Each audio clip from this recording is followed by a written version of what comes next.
my cameras. You know, it's like my children. I've said this before, I spend more time with my cameras than like my boyfriend and my friends. 100%. Right. They've been through me through thick and thin. That was SF Chronicle photographer Jessica Christian. I'm Jeff, and this is Storied San Francisco.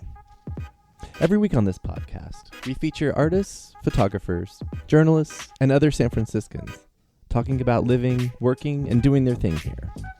It's a way to get to know your neighbors. Welcome to episode 27, part 2. In part 1, Jessica told stories of two homeless men with very different endings. In this podcast, she'll walk us through her career in photojournalism, the early days of which included covering a party in the Mission after the Giants won the World Series in 2014, and also the Oakland protests that turned into riots after the shooting deaths of Eric Garner and Michael Brown. She'll end the episode with a story about covering the funeral for Stephon Clark, a Sacramento man shot and killed by police in March 2018. Here's Jessica. So I did photography, just like senior portrait yearbook stuff in high school. And I was like, that's cool. But I honestly didn't want to be an art major in college. I didn't really know what I wanted to do in college yet because I was 17 when I started. I started majoring actually in sociology my first semester. Okay. And then my friend was applying for a journalism program at State because at that point it was so impacted that you had to apply to be that major. Which usually you can just sign up for a major and be in it. And she was applying to be a writing emphasis journalism major. And I was like, oh my God, like everyone's always going to need news photos. You know, like that's something that I can always have a job in. That's something that like would be fun to do and different. And like I said, my parents were very like, are you sure you're going to do journalism? And like even the journalism major at State, you have to have a minor to graduate to have some sort of a backup. That's what I don't know if that's the official reason, but that's what I think it is. Or it's like, you should minor in something so it's not just journalism. Something realistic now. And I didn't, like I said, in the beginning I did some photo class. I didn't think I was that good. I wasn't really serious about it. It's hard to do. I always tell this to students where it's hard to do photojournalism in school and not see it as homework. Because you have like, you have this project, you have a deadline. And it's like, even now sometimes when I'm doing projects at my job, it feels like homework because it reminds me of college where it's like, you have this much time. You need to do this, and this. And so it was dreadful for me in the beginning because I didn't see it as like, I'm getting better and better. I saw it as like, I have to pass this class and like deliver something. And so I went to Italy for a summer in 2013, like my sophomore year of college.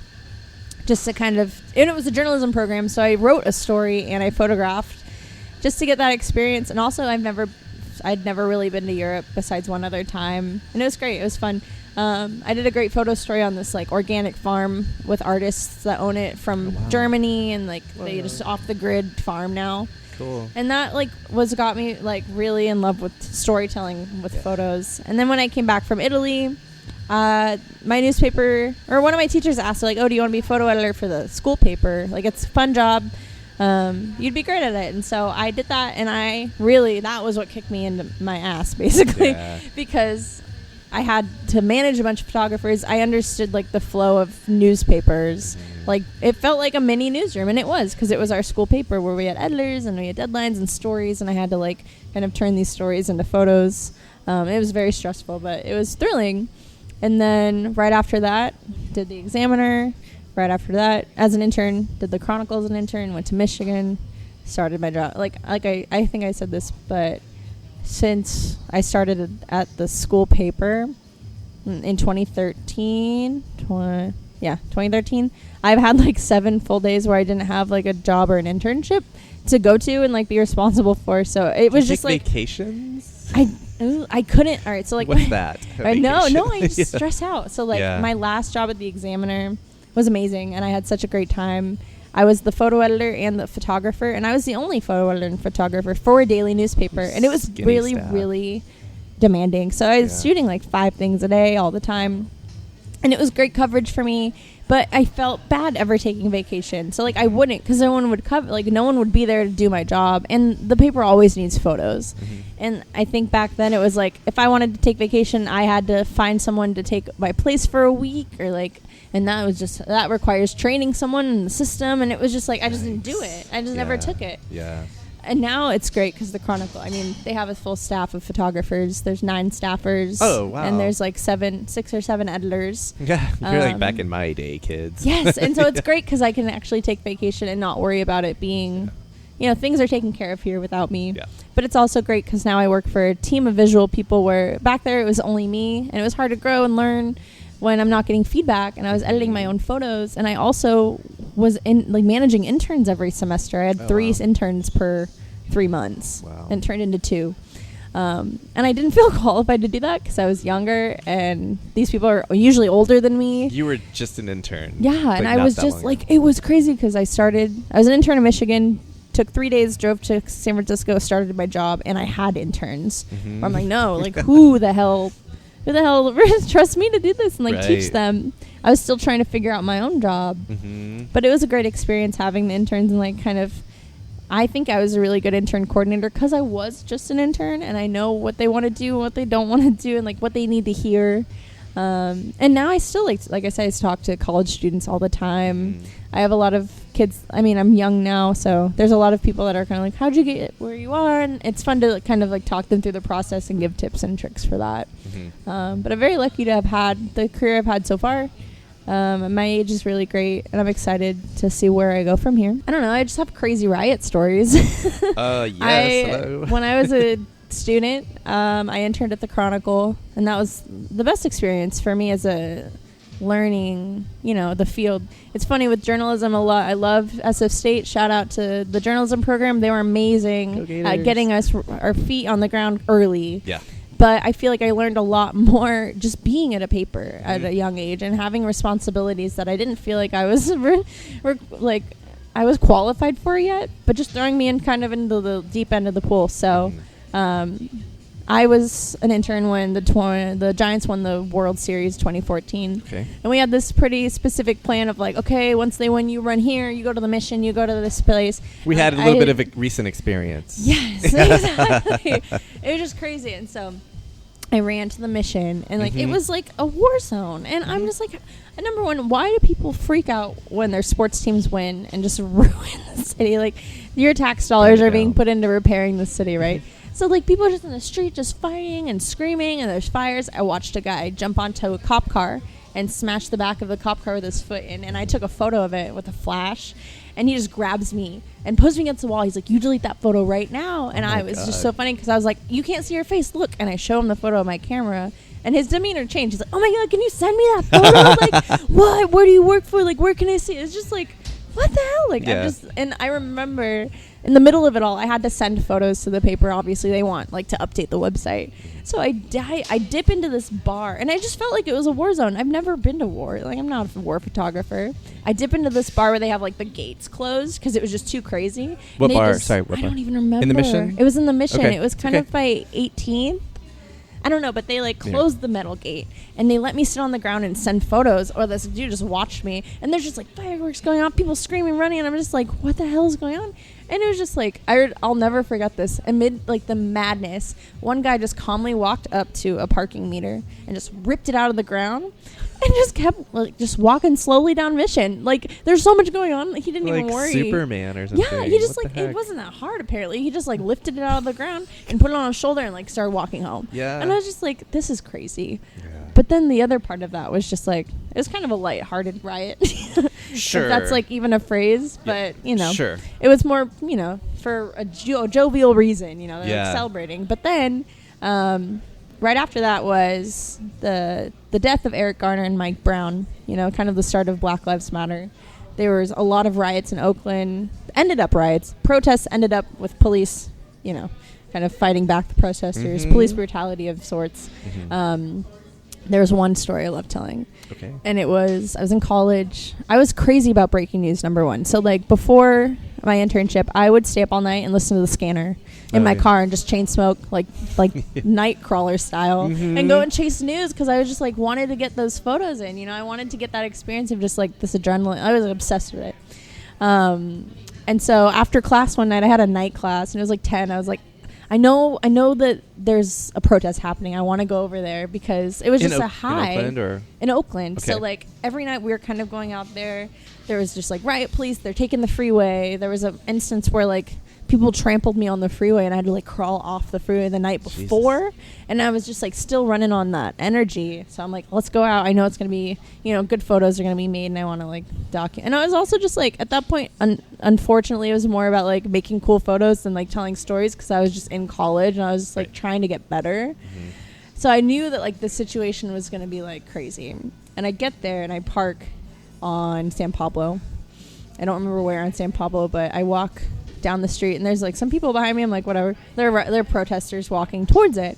And I come across my two colleagues, and it was Stephen Lamb, who shoots for Reuters, and Carlos Gonzalez, who's a staff photographer at the Chronicle. He's my mentor. Okay. Everyone's in a frenzy, right? And Stephen's sitting on the curb, and he has milk in his face. Like, they're pouring milk in his eyes because he had gotten pepper sprayed by a cop while photographing on the front lines of like them trying to take the freeway. And I'm just like, okay, let me help you. And like his cameras were sitting next to him, and I watched those guys that were walking and following me, because I have two cameras hanging off me. Not smart. Should have just kept them in my bag until I got to my destination, which I always do now. But I was just excited to get there. The guys grab his two cameras and just run off. And so Steven can't even see. He just gets up and starts running towards these dudes. And Carlos goes too. And I'm standing there with two cameras, and there's just like flashbangs going off everywhere and people running. And I'm just like, I jump in Carlos's car, because they were sitting outside of it. And I put a riot helmet on. I just hid underneath the seat. And I was like, please come back, because I didn't know what to do. I was just like freaking out. So Carlos and Steven jump in the car, and he just like burns out, and they start chasing this unmarked car through Oakland of these dudes that just stole this cameras. And it's like 5 hooded guys in like sweatshirts, just like running through Oakland. And like, I'm screaming at Carlos. I was like, if I die, you're screwed, because I'm an intern. Like you have no insurance. He's like, shut up and take the license plate. So I'm sitting in the back like with this helmet on, because I'm like, if someone is shoot me, like I don't know if they're gonna come back and like start shooting the car. Right. And so like I take the license plate down, and I remember like someone was taking the freeway, a whole bunch of riot protester things, and I'm jumping, and I'm in the middle of San Pablo, waving my arms, and 2 cop cars just flying by me. Like no one even cares that I'm standing in the middle of the street, just like waving them down. Like we're trying to just get a cop to like make a report on these stolen cameras, but they don't care. Bigger there's fish too to many. fry. Yeah, and then I remember like we lost them. We were calling the police station trying to get the insurance information. And Carlos is like, all right, give me a cigarette. So we all just like are smoking in this car, just like so free. Like I've never seen, like he's such a strong guy, and so like composed, and he's very like, I've always looked at him as like my savior in those scenes, and he was frazzled. That rattled him. Yeah, it rattled him, and I was like, oh god. And then I get a text from another colleague who was on the front lines of one of the where the cops were going to take the freeway. And a cop had he got a photo of a cop coming in at him and smashing his camera, but he got the photo right before he hit with the baton, and his camera was just fucked. So all of us were just so out of it and burned out of just all this craziness going on. Yeah, stuff stolen, disarray, a chase. I've never been that scene, but and after that they're like, all right, we're gonna take you off protest duty for a little bit, because I was an intern and they didn't want me to get hurt. They didn't want me to get my stuff stolen. Yeah. And I just think back, because I'm 25, and that was all when I was 21. Whoa. That wasn't long ago, but I'm when I was a kid, running around the city, not knowing anything. Yeah. But it's a good learning experience to be in those situations. Sure. Don't ever want to be in that again voluntarily. Right. But I know I could get through it. That's what is a riot helmet? It was sorry, just I don't know what that is. Press on it. It's just this military-looking helmet that's just black. And I have one now. It's just a bike helmet sometimes, but it's just a little more rugged. It's metal, it's this crazy military style thing. Yeah. So I have a helmet in my car at all times. I have goggles for tear gas, and then we have Kevlar at the Chronicle in case we get in sticky. They encourage people to wear. I was encouraged to wear Kevlar when I went to the Berkeley rally recently. Because which one was that? It was the Patriot Prayer. Things right. happening on where they were just brawling in MLK Park in Berkeley because of Ann Coulter. Coulter, yeah. Yeah, she was supposed to speak, and then it was free speech rally. Mm-hmm. And that got crazy too, but I was fine. Cause I've done this before. This is the daytime too. There are police everywhere. I'm fine. And I ended up getting hit by a paintball by a cop because they were trying to shoot the black Antifa protesters that are wearing all black with colored paintballs to identify them, right? But those things, it's just crazy because the cops are coming at us trying to keep us away. The Antifa protesters hate the press because they hate getting their photo taken because they're just fucking shit up. They're just smashing windows. And so I watched my he wasn't my intern yet, but he was about to be my intern. He was for Berkeley, photographing this rally for UC Berkeley. And a guy just grabs his camera and just slams it on the ground. Half the time, half of my job is basically worrying about my gear getting stolen or broken. Because San Francisco... Has your gear been stolen? It has not. Okay. I've had 2 times where someone tried to take my camera off of me. And it's funny because, you never know what you're going to do in those... Like, I'm like, am I going to fight? Am I going to freeze? Am I going to, just give in? And I just fought. I just started screaming and starting cursing them out and making as much of a scene as I could. And they just freak out and run away. Wow. And it's been it's always been in instances where I have to stand on a corner or on a street and scout the area for a long time to get a photo. People watch you. They can encourage us to not go in our trunks of our cars. 'Cause, I leave stuff in my trunk. I take it all with me or I don't. But it's always worrying someone's going to watch you because it's really hard to hide camera gear. It's hard to when I have to do one of those situations where I have both cameras on me with a long lens and a short lens to get the maximum, coverage. The recent thing that I've been thinking about too is the Sacramento police shooting of Stephon Clark. Right. I went to cover his funeral. I saw that, yeah. And that was an interesting... It was just a weird contrast because his brother was there. His brother was in a lot of media outlets. His brother is kind of a more vocal person, going to the city council meetings, kind of chanting his name and making his voice heard for his brother, which is amazing. And I think that it's important for people to see that and for the media to show that he was out there making, raising his voice basically and making it him heard. And then it came to the day before the funeral. There was a lot of, and it got national media attention. CNN, just crazy amount of pressure on this family that, number one, is trying to grieve, right. Not understanding the magnitude of what happened to their family, and at the same time doing it under this national spotlight that they are not used to. Right. So it was a big struggle of you're grieving. How do they react to the press? The brother, I guess, the day before had come out and start screaming at the press respect my family, blah, blah, we don't want you here, and everything else. And we kind of, some people backed off. Some people, journalists that are not connected to the story, they'll be we got to get this shot for live. Right. The TV people at least. And so the next day the funeral comes out, and we were all expecting this brother to kind of come at us again. We don't want to be there in this family's grieving time, but we also want people to see that this is the amount of people that showed up to remember this person and this how much of an impact he made on the community. And the brother was a lot more tame because I think he had realized that the media is there to tell his story. The media is not there to disrespect them. Right. And they want to do it in the most respectful way. So you have to kind of let them do their job, let us do our job to kind of highlight this is the tragedy you're going through. This is what it's like when the police shoot one of your family members that is unarmed, and this is how people are privately grieving.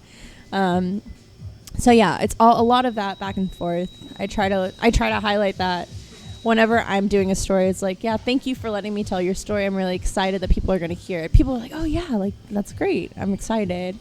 But it takes a little bit of talking to someone, making that relationship.